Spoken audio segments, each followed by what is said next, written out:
I feel, obviously, standing here, a huge sense of humility in front of this vast screen. I feel I should be welcoming a blockbuster, and in many ways I am welcoming a blockbuster.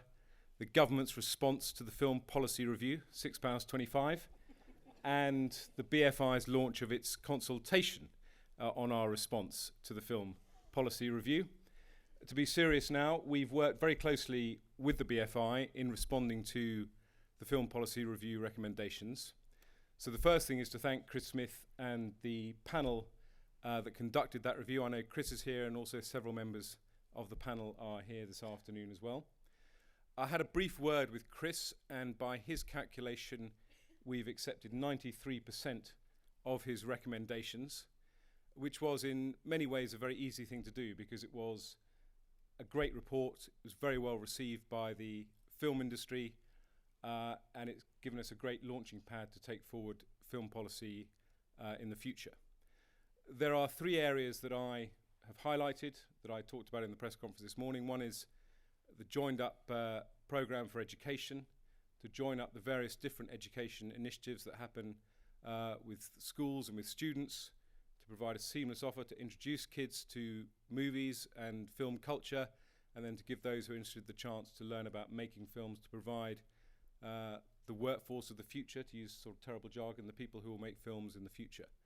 The second thing is to accept the recommendations that Chris and the panel made about the funding of film, to ensure that we can try and move towards creating sustainable British production companies making films in the future. And the third is to put the British Film Commissioner, as it were, the export-import arm of British film, the body that attracts inward investment but also helps sell British films abroad, on a sustainable financial footing. And I'm pleased we've been able to do that working with UK trade and investment. So those are the three highlights for me. No doubt everyone in this room will have particular issues they want to raise. But what I want to emphasise is that I think we've now turned the page on a new chapter for the British film industry. We've taken Chris's excellent report. We've responded to it in detail. We've worked closely with the BFI as partners on this.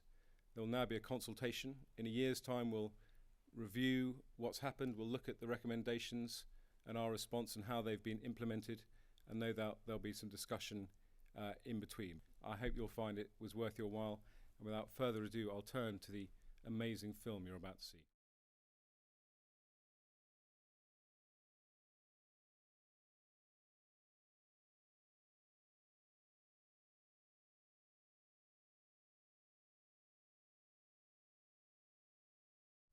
Good evening.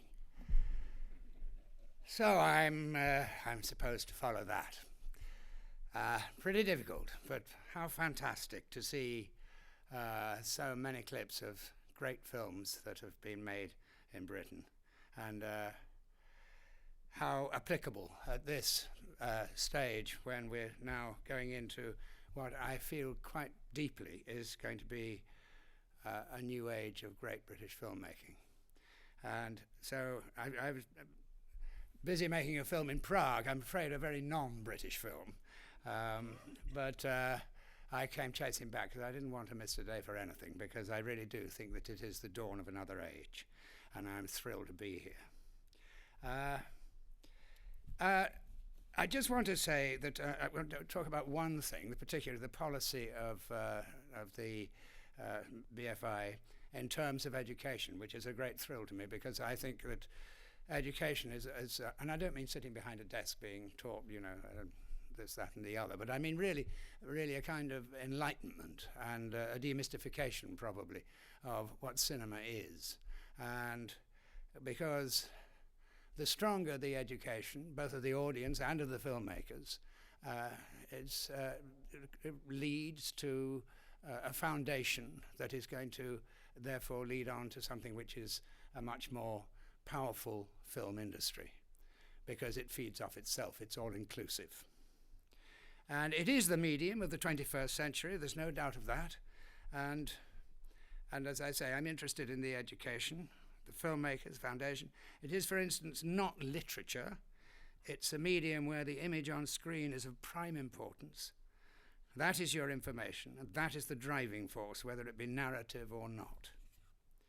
It's an education that's not just knowledge of films past, but a present understanding of the language of film, the power, size, placement of an image and the myriad juxtapositions, and how all these things affect the subconscious of the audience when the education is complete. Audiences will realize that they are in command of another language. And the more people who understand and relish that language, the more powerful the film industry. As I say, it is all-inclusive. And it will help us to speak with our own voice more loudly and more clearly and more interestingly. And I believe that it is not too idealistic. And I do believe also that it is not too late. And I feel very, very strongly that, and with great gratitude in a sense, as the BFI has been given the opportunity to deal with this, because I think it's the right body and the right individuals within it. And certainly they have my confidence. And sometimes I'm asked how I choose the material that I do choose. Always difficult to say, because people think that films grow on trees. We all know perfectly well that they don't. There aren't that many, and certainly as you get older, there are fewer for yourself. But I've always given the same answer, and that is that I think that a film should stand the chance of succeeding on the level that it is intended to succeed on. That's quite an involved statement, in fact, but it's and I'm not saying in this particular case for in terms of my own career, but it seemed, if that is my maxim, it seems not a bad maxim either for the BFI, because if you're going to have a film industry which is a great deal under one roof, one has to be very, very careful that we don't fall into the trap of partisanship, you know. And one needs to keep it diverse and needs to have accountable diversity. And I thought, therefore, that a film should stand the chance to succeed on the level that it is intended to succeed on, would cover a great many different kinds of films and different sorts of genre, and different, from low comedy to intellectual films to action films and so on and so forth. So not a bad maxim, I thought. Anyway, I'm just thrilled to be here. I'm thrilled to be here, and to be part of, as I say, of the dawning of another age. And I also want to say that the BFI certainly has my vote of confidence, and I wish them all the good fortune in the world.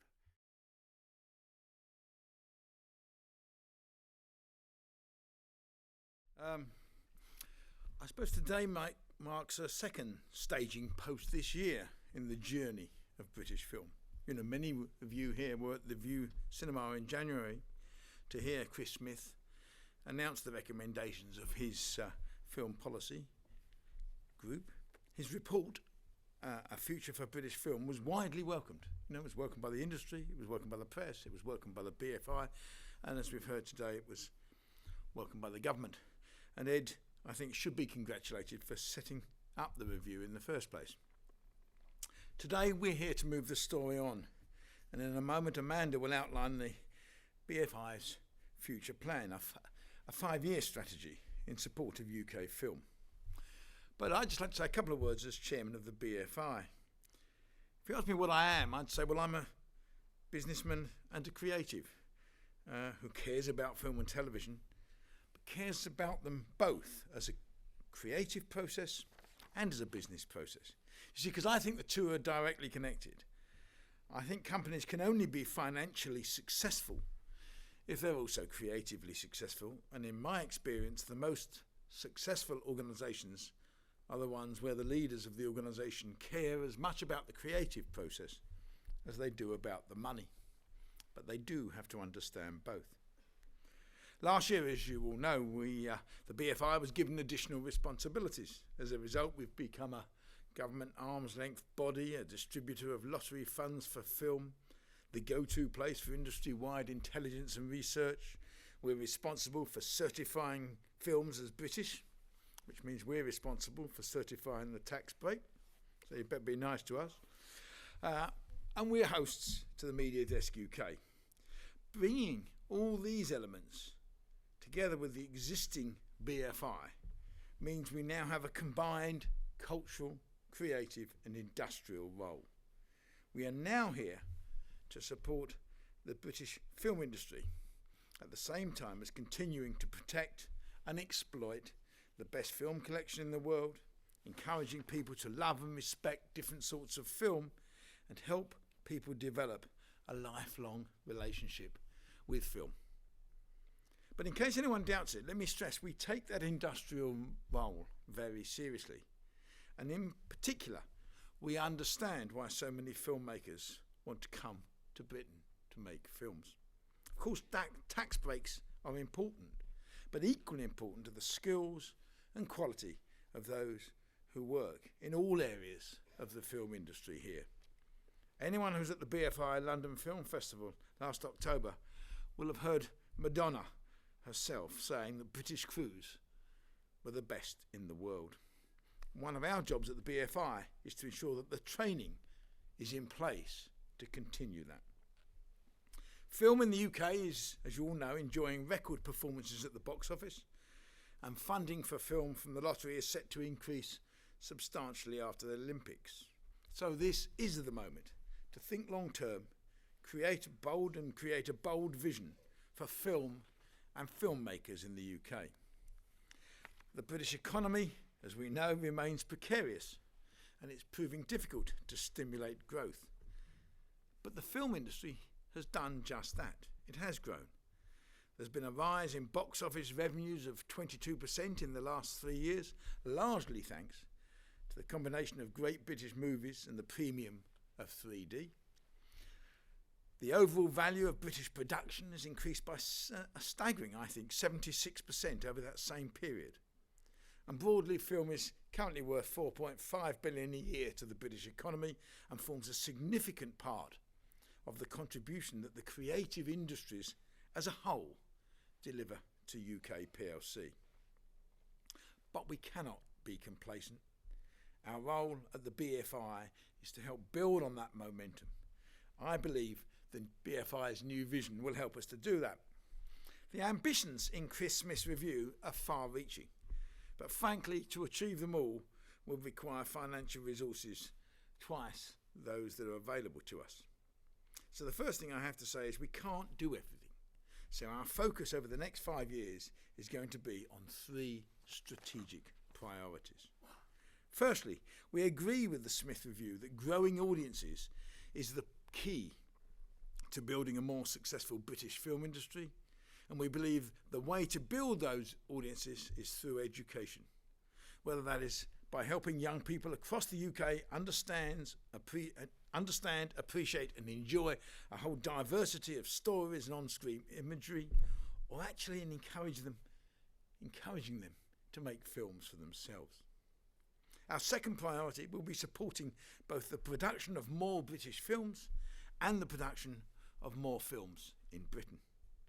Financing films is never easy and is increasingly more difficult, which means the lottery money, which we are all relieved is going to increase over the next few years, is all the more critical to supporting British film, helping grow audiences, creating jobs, nurturing talent and developing skills. Our third priority? Well, we will be doing everything we can in this increasingly digital world to ensure everyone in the UK can access Britain's rich film heritage, wherever they live, wherever the materials are held. Luckily, we are in the era of faster, more powerful networks and connections, both broadband and mobile, which makes this task easier. But it's only going to be easier if we are brave enough now to say that as a priority, we are going to digitise these collections. As with Chris Smith's review, our plan starts and ends with the audience. but it covers the whole value chain.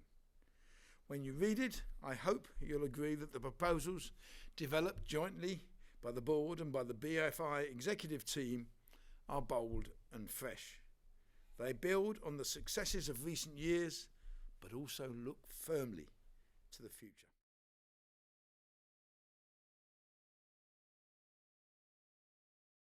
As Greg said, we've got three big stories. One is about education and audiences, one is about filmmaking, and the other is about our heritage. And we're hoping that our plan will capitalise on British creativity and talent. We're hoping that the plan will contribute to growth and jobs. We're hoping that our plan will incentivise new thinking and new ideas. And with our plan, what we're committing to is a new deal for today's and tomorrow's audiences. We worked out very early on, as Greg said, that in order to achieve all that we wanted to do, and indeed all that you want us to do, we would need a budget which was at least double the generous budget that's available. And so we determined that we should concentrate and focus, and we should concentrate on investing in those things that it would probably be more difficult for the market to do. So we're going to be particularly looking at long-term strategies that won't necessarily reap rewards immediately. We're going to be investing in new thinking, new ideas, and new voices, and new ideas from those new voices, and new ideas from established voices who perhaps want to take a different creative path. We're going to be looking at and supporting new business models, because we think only by investing in those new business models will the confidence be found that could lead to real change. And we're going to be investing in new and future-facing technologies and helping those to be adopted by the industry. The other thing that you will see in our plan is that we are firmly committed to working UK-wide. And in order to do this, we're going to be working very closely on a day-to-day basis with our partners in Creative England, Creative Scotland, Northern Ireland and Wales, as well as, you'll see in the document, some new networks that we're looking to create in order to deliver really locally at a regional level. So looking to the priority areas, let's look first of all at education and audiences. What we have in mind here is creating a ladder of opportunity from youth to old age. We believe that the future of our industry is in the hearts and minds of our young. So we're proposing to fund a new education offer for every child in this country from the ages 5 to 19. And to do that by build on the pioneering legacy of Film Club, First Light, Film Education and BFI Education. Research has shown that children who regularly go to the cinema as children are 3 times as likely to attend the cinema as they grow up. So this is a long-term strategy to grow the audiences of the future.